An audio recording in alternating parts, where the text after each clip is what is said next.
सर्वसामान्यांच्या हक्काचा आवाज जागर जनस्थान।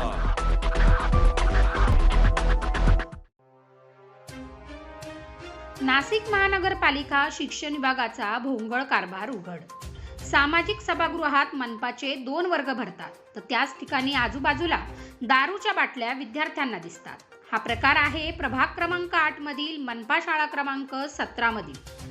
नाशिक महापालिका शिक्षण विभागाच्या वतीने महापालिकेतील सर्व शाळा या डिजिटल असल्याची घोषणा करण्यात आली आहे। मात्र प्रभाग क्रमांक 8 मधील शाळा क्रमांक 17 मधील विद्यार्थ्यांना दारूंच्या बाटल्या पाहून अभ्यास करावा लागतोय, अशी परिस्थिती आहे। गुलमोहर कॉलनी या परिसरामध्ये 1ली ते 8वी पर्यंत नाशिक महापालिकेची शाळा आहे। मात्र त्यातील 4थी आणि 5वीचा वर्ग दुसऱ्या ठिकाणी एका सामाजिक सभागृहात भरतो। या सामाजिक सभागृहातील शाळेची नादुरुस्ती झालेली असून विद्यार्थ्यांना बाथरूम सुद्धा स्वच्छ करावे लागते, आजूबाजूचा परिसर स्वच्छ करावा लागतो। मग नाशिक महापालिकेचे शिक्षण विभाग नेमके काय काम करतो, असा प्रश्न उपस्थित होत आहे। विशेष म्हणजे या शाळेपासून काही अंतरावर देशी दारूचे दुकान आहे।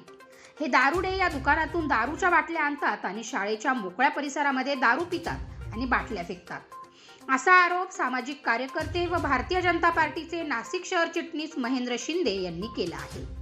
यावेळी दीपक आरोटे, दत्ता पाटील, आनंद पाटील, धीरज खोळंबे, दत्ता ढोकळे, विशाल साळवे, गायसिंग ठाकूर, शिवम तिवारी, कुलदीप दुबे, सुयश उशीर, अर्शल पाखरे, दर्शन शिंदे, रोहित पेकळे हे उपस्थित होते।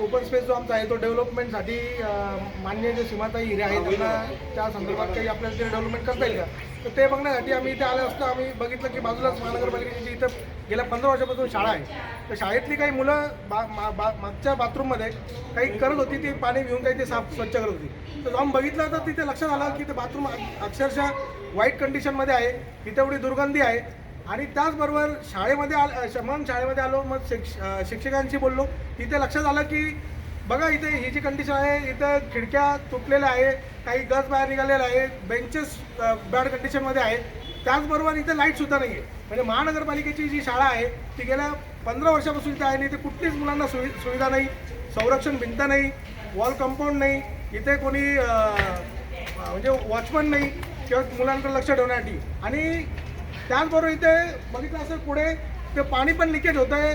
आज डेंग्यूचा पूर्ण नाशिक शहरावर किती प्रभाव होता हे आपण सर्वांनी बघितलं आहे।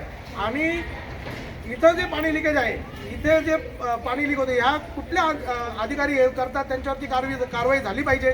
त्याचबरोबर ह्या शाळेला लवकरात लवकर ह्या सर्व सुविधा पुरवल्या पाहिजे आणि त्या जे कोणी अधिकारी असतील त्यांनी त्यांची मुलं ह्या शाळेत टाकावी ना। इथे कामगारनगर परिसरातील इथे बाजूचे गोरगरिबांचे मुलं येतात, ते इथं शिकतात, त्यांना इथं शिक्षण भेटतं आहे का, ते इथं त्यांचं आरोग्य धोक्यात आहे, हे महानगरपालिकेने पाहावं आणि लवकरात लवकर यावर कारवाई झाली पाहिजे, नाहीतर आम्ही याच्यावर तीव्र आंदोलन करू। त्याचबरोबर जेव्हा महानगरपालिकेची शाळा जेव्हा संपते दुपारून इथे मुलं येतात, जे इथं बाजूलाच ते देशीचं दुकान आहे। आता कलेक्टर साहेबांनी ते देशीचे परवाना कसं काय दिला, इथे 25 मीटरलाच देशीचं दुकान आहे आणि त्याचबरोबर तिथली लोक बाटल्या घेऊन इथे येऊन बसतात, इथं दारू पितात आणि सकाळी इथं वर्ग भरतो। ही जर परिस्थिती आपल्या या नाशिक शहरामध्ये अशी असेल तर इथं आयुक्त साहेबांनी इथं लक्ष दिलं पाहिजे आणि आम्ही आयुक्त साहेबांना लवकरच भेटून या संदर्भात निवेदन देणार आहोत। नाशिक शहरातील सर्व शाळा डिजिटल आहे, मात्र हिची परिस्थिती काय पाहिली आपण? सर्व शाळा डिजिटल आहे, पण इथे तर लाईटच नाही आहे भाऊ।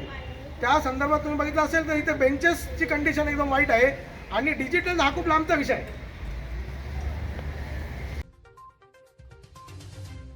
जागर जनस्थानसाठी भूषण जैन, नाशिक।